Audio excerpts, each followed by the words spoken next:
Oh, David Friant's posted something to the One Shot group. What's that?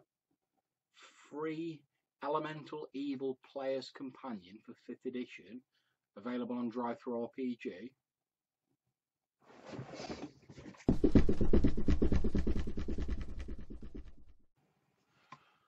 Okay, so in all seriousness, a few people have posted on the One Shot group about the free Elemental Evil Player's Companion for 5th edition. It's available free on Drive-Thru RPG. Don't know how long for, if it's indefinitely going to be on there, but I'll put a link to where you can get it down in the description. And the tagline says, create heroic characters possessing elemental power from this supplement for the world's greatest role-playing game. And because I am a sucker for a freebie of any kind, let's have a quick look at it. It's a colour PDF that's about 25 pages long, and I'm literally going to click through it now. The table of contents tells us that there are 4 races covered in this free PDF. The Aarakocra birdmen you may remember from previous editions, and I'll apologise now if I pronounce any of these wrong. There are the Deep Gnomes, the Genocide, and the Goliaths, all of which have been around in some form or other in previous editions of the game and are now getting a bit of a 5th edition facelift, effectively. And there is also a second chapter which contains spell lists and spell descriptions. Let's have a quick look at what we've got inside. The first chapter starts off with the races, and it comes first to the Aarakocra, the birdmen who dwell high in mountaintops. They've been portrayed in some artwork before in previous editions of D&D as sometimes having no hands and just sort of clawed feet that they use to grasp things. And to be honest, to my mind, they've always looked a little bit goofy. It's not something I'd want to play myself. However, they seem to have given them a little bit of a makeover in this, and they look like more traditional birdmen. They have a more eagle-like look to them, and they look all around more impressive.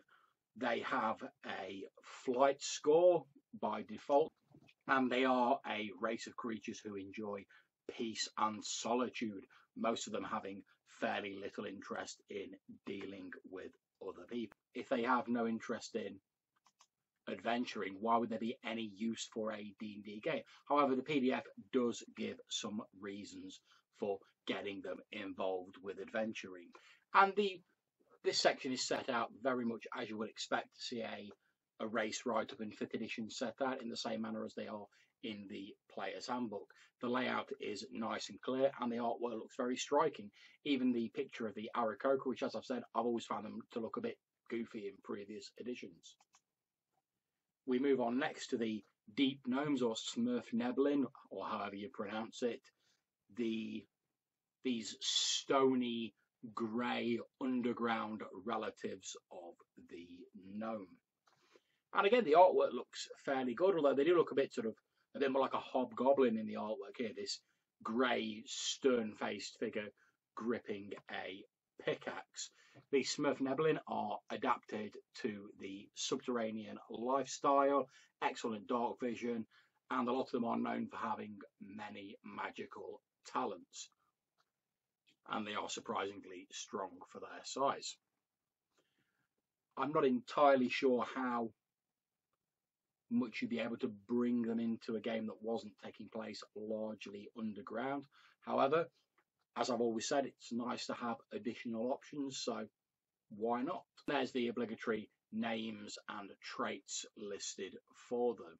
They seem from the writer, they seem a very survival-based people, favouring neutral alignments rather than going to the more extremes of law and chaos or good and evil, focusing mainly on day-to-day survival in their tough underground environments. And there is an optional feat added for their innate magic, and it allows you to cast non-detection on yourself at will and a smattering of other spells, which is an interesting thing to see.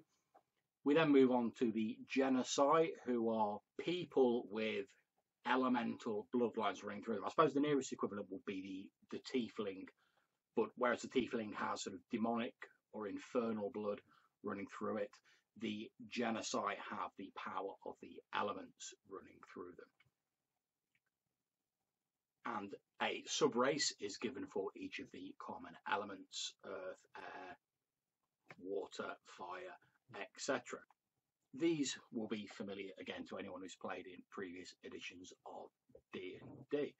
And they seem like a reasonable race, each of them inheriting characteristics from their elemental forebears. The Earth Genocide being stony, controlled, and often slow to jump to judgment or slow to act. However, once they have started acting, they are like the avalanche that cascades down from the mountain, and they are implacable in their pursuit of their goal. Whereas the Fire Genocide are a little bit more flighty, a little bit more given to extremes of emotion and perhaps disruptive impulses. Finally, we move on to the Goliaths, who will be familiar to people who had the Races of Stone book for 3.5, and I believe they were featured in 4th edition. I certainly know they featured in 4th edition's Dark Sun rulebook as a sort of semi-replacement for the half giants that were prevalent in that setting. And they are basically huge, tall figures that live in high mountain peaks, whose flesh appears almost to be hewed of stone, and they have a great link with the elemental plane of earth, and often wear intricate and decorative tattoos across their body to signify their place in their tribal society. The mark of a true Goliath is how well they survive in their bleak home. Each of them places a great emphasis on an individual's ability to survive against everything nature can throw at them, and they are very self-sufficient people.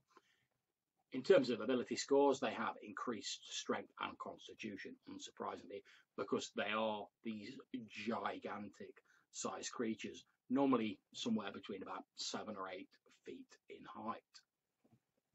There are no sub-races given for the Goliaths, but I still think they could make a potentially interesting character. The idea of a tribal society is one that's interesting, particularly a mountain-dwelling tribal society. I don't think there'd be any major problems incorporating them into any 5th edition game. Then we have a list of spells and where they fit in the various different classes, and these cover the gamut of spells to conjure elements, harm people by using the elements. For instance, Abby Dalzim's Horrid Wilting, which draws water and moisture out of someone, dehydrating them and causing them to wither and shrivel up. To Agonazar's Scorcher, which is literally throwing a line of roaring flame at your enemy. And they cover the gamut of everything from 1st level up to 7th level spells, although they are mostly of the evocation and transmutation scores, which is hardly surprising given the PDF's focus on the elements. In conclusion, the PDF has some great artwork in it. The layout is very clean and clear, and as I said, it will be familiar to everyone who has the 5th edition Player's Handbook. And there's an interesting smatter of races in there. Now, as I said earlier on, the Aarakocra in particular has already provoked some outcry on the internet, with people highlighting the 50-foot fly speed that the Aarakocra have naturally, as long as they're not wearing medium heavy armor. People going, oh no, but surely everyone's going to want to play an Aarakocra. Everyone's going to play. We're going to be deluged by a vast avalanche of people wanting to play giant birdmen. What are we going to possibly do?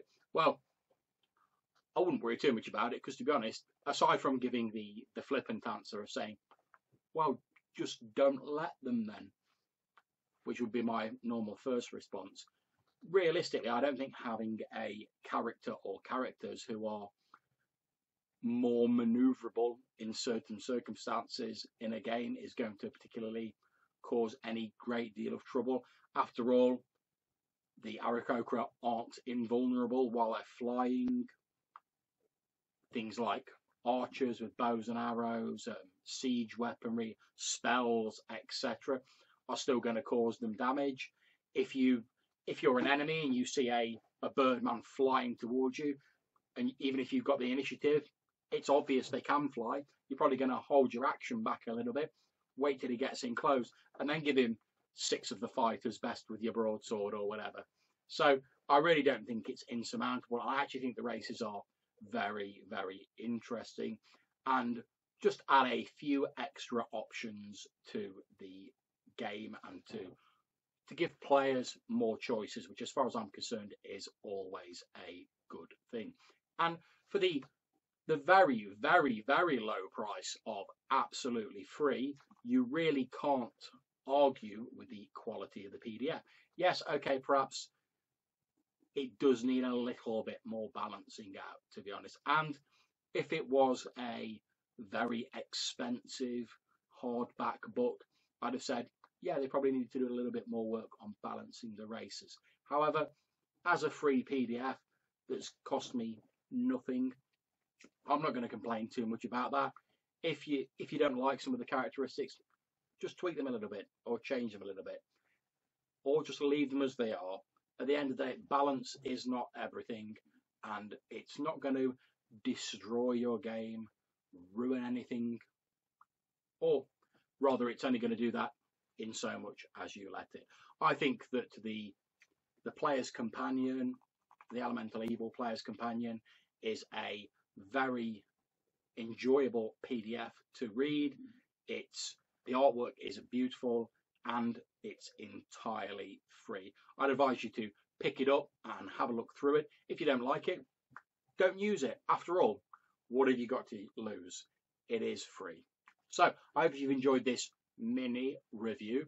You'll consider clicking on like and clicking on subscribe by tapping the red dice up in the corner. If you have any comments on this, please put them in the comments box down below or hit me up in the Google Plus links as usual. Until I see you next time, thank you very much for watching. Take care and happy gaming.